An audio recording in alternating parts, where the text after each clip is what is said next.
જેવી તકલીફ ઘણાયને થાય. જગ્યા બદલે ઓસીકું ફાવે એવું ન હોય તો આખી રાત નીંદર ન આવે. આ બેનને નીંદર નહોતી આવતી એટલે પછી અડધી રાતે તો બીજી કાંઈ એક્ટિવિટી તો યાદ નહોતી આવતી, તો કે હાલો પડખા ફરવાની કામ ચલાવ એક્ટિવિટી કરીએ. પણ નીંદર આવે ને ત્યારે પડખા ફરવાનું પછી બંધ કરી દેવે એવું એની મમ્મીએ શીખવાડ્યું નહીં હોય. તો ઓલી ગાડીનો આમ ઓટો પાયલોટ મોડમાં ચાલતી રહી એના જેવું બેન આખી રાત પડખા ફરતા રહ્યા.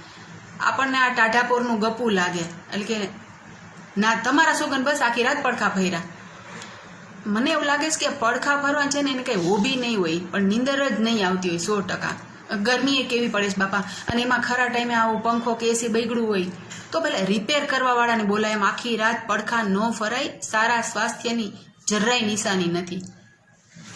આપણે બધાય ભેગા થઈ આ બેનની આવી હાલતમાંથી છુટકારો મળે એના માટે તમને નથી લાગતું પ્રાર્થના કરવી જોઈએ?